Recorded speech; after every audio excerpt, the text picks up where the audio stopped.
ক্ষমতায় বসলে সবাই স্বৈর শাসক। কারণ হচ্ছে ক্ষমতার যে মসনদটা আছে সেটাই একটা স্বৈর শাসনের মসনদ।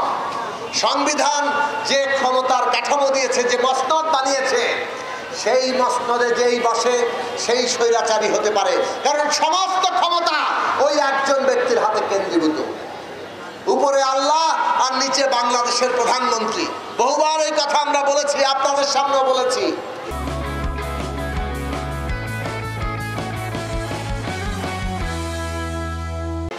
এমন ভাবে সংবিধানে ক্ষমতা দেওয়া হয়েছে তার কোনো জবাবদিহিতা নেই, বরং তিনি সংবিধানের ঊর্ধ্বে। এই হচ্ছে বাংলাদেশের প্রধানমন্ত্রী। জনগণ ক্ষমতার কেন্দ্র হলে জনগণের কাছে জনগণের প্রতিনিধিরা জবাবদিহিতা করবে না? জনগণের নির্বাচিত প্রতিনিধি কি জনগণের উপরে উঠতে পারে? তাহলে জনগণের নিচে যদি জনগণের প্রতিনিধিদের থাকতে হয়, সরকারের ক্ষমতা হতে হবে সীমিত। আর আমাদের প্রধানমন্ত্রীর হাতে সমস্ত ক্ষমতা দিয়ে দেওয়া হলো, যার ফলে তারা মানুষকে বুড়ো আঙ্গুল দেখায়।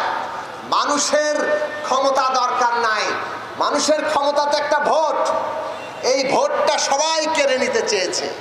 কোনো না কোনো ভাবে এই দেশে ভোটের অধিকার ক্ষুণ্ণ হয়েছে, এইটা মনে রাখতে হবে।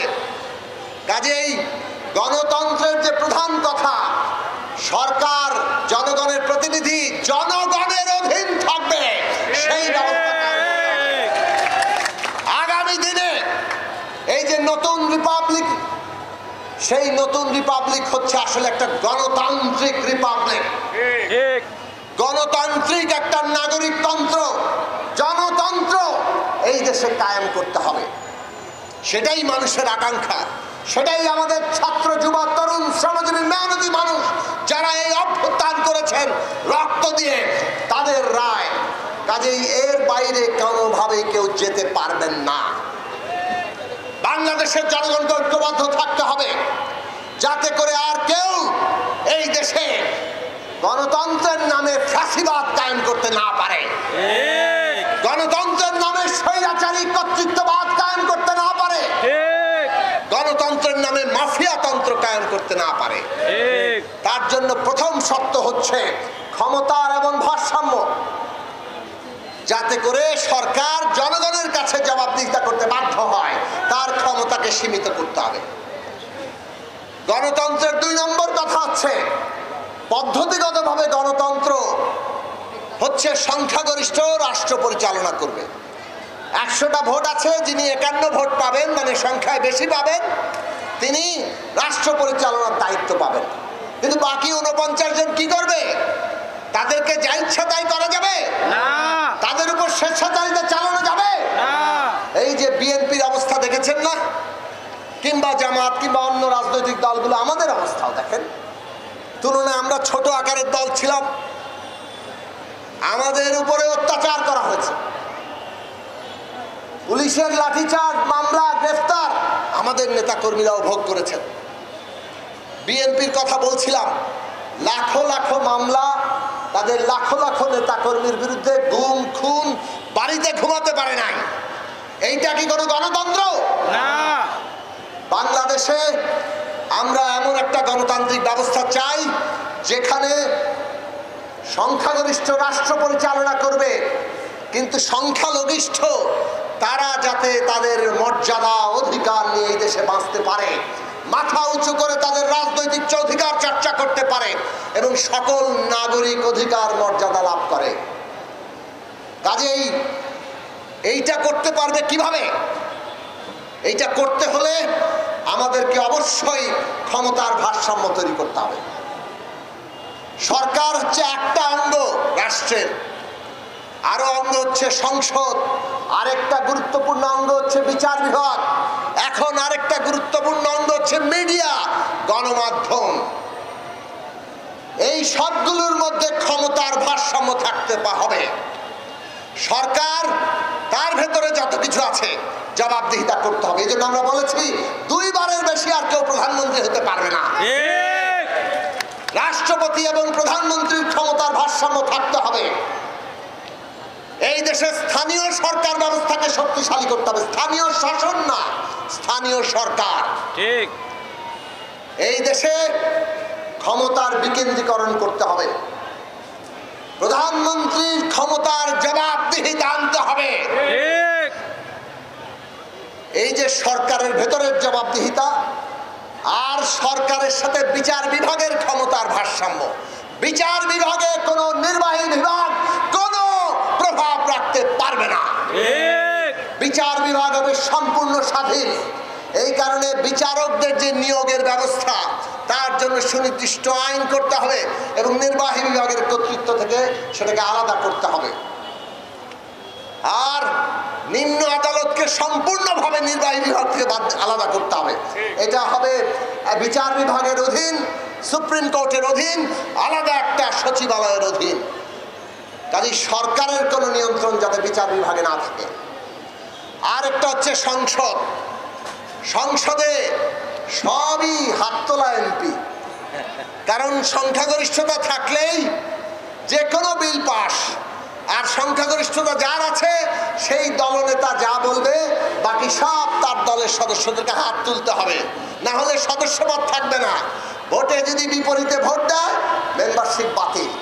এই যে 70 অনুচ্ছেদের সংসদ, আমরা বলেছি কেবলমাত্র সরকার গঠন আর বাজেট ছাড়া সমস্ত ক্ষেত্রে, আইনের ক্ষেত্রে 70 অনুচ্ছেদ সংস্কার করতে হবে, যাতে এমপিরা আপনারা যাদেরকে পার্লামেন্টে পাঠান তারা আপনাদের স্বার্থ ওখানে আইন করতে পারে। যদি সরকারেরও বিরোধিতা করতে হয়, নিজের দলকেও বিরোধিতা করতে হয়, তাহলে যাতে সেটা করতে পারে। সংসদে 2 কক্ষ করতে হবে যাতে তার মধ্যে একটা ক্ষমতার ভারসাম্য থাকে, এবং সংখ্যানুপাতিক নির্বাচন ব্যবস্থা করতে হবে। 1 ভোট পেয়ে গেল পুরো পাস, পুরো দেশ তার, এইভাবে চলবে না। যাতে সমস্ত জনগণের প্রতিনিধিত্ব পার্লামেন্টে থাকে তার জন্য সংখ্যানুপাতিক নির্বাচন ব্যবস্থায় যেতে হবে। এইভাবে সরকার, বিচার বিভাগ, সংসদ, তার ভেতরের জবাবদিহিতা আর এই 3টার মধ্যে ক্ষমতার ভারসাম্য, এইটা যদি আমরা প্রতিষ্ঠা করতে পারি তাহলে আপনার আমার নাগরিকের অধিকার নিশ্চিত থাকবে। কোন সরকার আর আপনাকে গলা টিপে ধরতে পারবে না। আর গণমাধ্যমের গলা টিপে ধরা, এইটা শেখ হাসিনা যা দেখিয়ে গেছেন কিভাবে মোসাহেব গণমাধ্যম তৈরি করতে হয়। গণমাধ্যমের লোকজনকে পয়সা দিয়ে, সুবিধা দিয়ে একদল মোসাহেব তৈরি করে পুরো গণমাধ্যমকে তারা গলা টিপে রেখেছিল। ওই কতগুলো মোসাহেব সাংবাদিক যারা সাংবাদিকতা চর্চা করতে চায় তারা তাদের গলা টিপে ধরেছে। এইভাবে আজকে ভয়ঙ্কর একটা পরিস্থিতি তৈরি করা হয়েছে। আমরা গণমাধ্যমকে এমন জায়গায় দেখতে চাই যাতে সমস্ত কিছু, যখন নাগরিকের অধিকার কেড়ে নেয় তখন অন্তত গণমাধ্যম সত্য কথাটা বলতে পারবে। সেইভাবে গণমাধ্যমের উপর সব ধরনের নিয়ন্ত্রণ বাতিল করতে হবে। যে গণতন্ত্রে যদি বৈষম্য থেকে যায় তাহলে কতিপয় লোক লাখো কোটি টাকা বানায়, পাহাড় পরিমাণ সম্পদ শুষে নেয়, তখন তারা নানাভাবে এই রাষ্ট্রটার উপরে নিজের নিয়ন্ত্রণ কায়েম করে, রাষ্ট্রটাকে দখল করে ফেলে, রাষ্ট্রটাকে নিজের সম্পত্তি বানিয়ে ফেলে, আর ক্ষমতা ব্যবহার করে আরো ধন সম্পদ বানাতে থাকে। যেইভাবে শেখ হাসিনা ক্ষমতা ব্যবহার করে কি পরিমাণ সম্পদ এই দেশ থেকে পাচার করেছেন, লুটে নিয়েছেন, বাড়ি বাড়ি তৈরি করেছে তারা টাকা রাখার জন্য। মানুষ থাকে না, টাকার বাড়ি তারা এখানে তৈরি করেছে। আওয়ামী লীগের নেতা, মন্ত্রীরা, এমপিরা, নানাভাবে তাদের সাথে যুক্ত ব্যবসায়ীরা। আজকে বাংলাদেশে আমাদেরকে ন্যূনতম জায়গায় এমন ব্যবস্থা করতে হবে যাতে এইটা এইরকম ভয়ঙ্কর বৈষম্যের দেশ না থাকে। অর্থনীতিতে ন্যায় এবং ইনসাফ কায়েম করতে হবে। অপরাধীদের বিচার হওয়া দরকার। যেমন আওয়ামী লীগের যারা অপরাধী তাদেরকে অবশ্যই বিচার করতে হবে। ন্যায় বিচারের বিকল্প নেই। আগামী নতুন বাংলাদেশ ন্যায় বিচারের উপর তার যাত্রা শুরু করবে। ফলে যারা নির্দেশদাতা, যারা ফিল্ডে এসে গুলি করেছে, প্রত্যেকের আমরা বিচার চাই। কিন্তু রাজনৈতিক বিশ্বাসের কারণে কাউকে নিপীড়ন করা যাবে না, কারো বিরুদ্ধে ঘৃণা বিদ্বেষ ছড়ানো যাবে না। রাজনৈতিক চিন্তার পার্থক্য, রাজনৈতিক আদর্শের পার্থক্য আদর্শ দিয়ে মোকাবেলা করেন, সেটাই গণতন্ত্র। নতুন বাংলাদেশে নতুন যে রাজনৈতিক বন্দোবস্ত এইটাই সেটা হবে। এবং সেই বাংলাদেশ যদি আমরা করতে পারি, বাংলাদেশের বিরুদ্ধে ষড়যন্ত্র করে লাভ নেই। এই দেশের মানুষ আজকে জেগে উঠেছে, নতুন করে এই দেশ নির্মাণ করবে। সরকার